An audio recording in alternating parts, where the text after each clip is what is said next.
Hi, class. All right, this is our live lesson from November 12th. This is the summarized recording after the lesson, but this is what we talked about.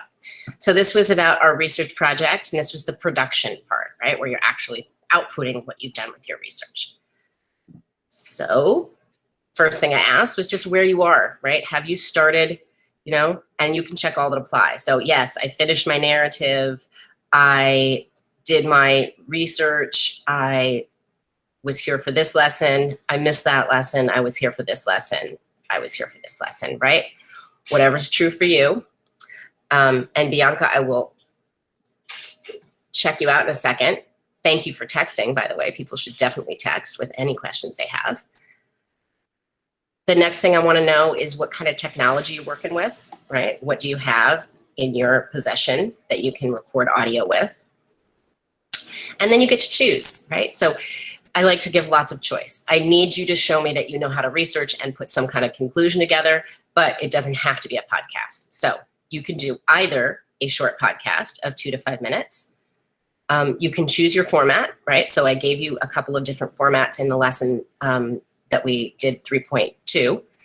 You could either blend storytelling and information. You could focus only on information, or you could do a dialogue, right? Again, you still want to have information if you're doing a dialogue, but that would need one other person or more than one person, and you've got to gather those people on your own because I can't seem to put you guys in groups. The breakout rooms aren't working. Editing and music not required, but you will need a works cited page that's properly formatted in MLA style. That lesson 3.5 just posted, go back and look for it.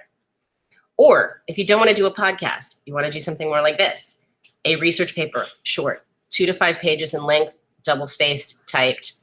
Use Google Docs MLA report template. Also, we went over that in 3.5, and the works cited properly formatted. So lesson 3.5 is definitely going to be needed if you want to do a research paper just on the how to actually format it. So let me know, what are you going to do? Are you going to do a podcast or are you going to do a research paper? Either one is fine.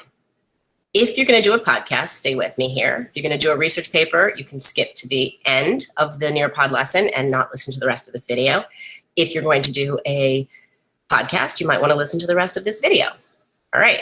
So right here in the iLearn assignment itself, there's a chance for you to record audio. You just hit record audio and this little box will open. Notice you have 30 minutes of audio to play with. I only need 2 to 5 minutes. So you just press new recording. As long as your device has a microphone, it should work no problem to record your voice speaking your report. If you want to create your file somewhere else, you want to use an app, a voice memo app. I'm going to talk about some of those in a minute.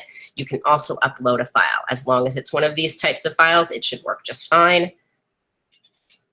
And go right into iLearn. All right, so here's a website that is the 10 best recorder apps for Androids. So it gives you a whole bunch of different choices. I will let you choose which one you think is going to work best for you if you have an Android. There is also the voice memo app for iPad and iPhone, and even your Mac will have the same app. This is the one I use all the time, and it's really easy. It should also come standard on your phone, so unless you deleted it, it should be there. It should be there on a laptop. If you have a school-issued laptop, it should be there. Just click the search bar. This thing opens, type in voice memos, and you'll find it. And some tips for success. You want to write a plan, an outline, or even a script to read aloud, because you don't want to do a lot of ums and ahs and hums. And, after you record, you want to listen and make sure it's clear and it sounds good. I know most of us don't like hearing our own voice, but I'm getting used to it now that I have to do this all the time as part of my work. And so you're going to upload the audio file and the works cited page into iLearn.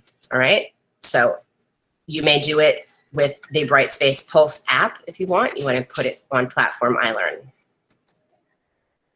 And here's what it will look like, right? When you open up this iLearn Marking Period 3 project, it'll give you the requirements, and it'll give you a spot here to upload either the audio file, the paper file, and the works cited, or you can record the audio and upload just the works cited page.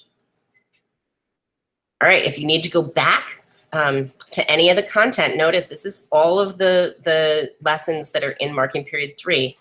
leading up to the project, right? So the project is for you to turn in and have to. The rest of these are for you to learn how to do it. There are point values on all of them. And so we get to our last question. It's an open-ended question. What's your plan? Will you be turning in a podcast or a paper tomorrow, Monday, or ever? And then please discuss your plan for passing this class, seeing as there are several options, right? We only have one more marking period, and December, the beginning of December, starts a whole new trimester. So one option will be to complete the marking period 3 research project, plus do a final draft of your narrative and a reflection that has yet to be assigned.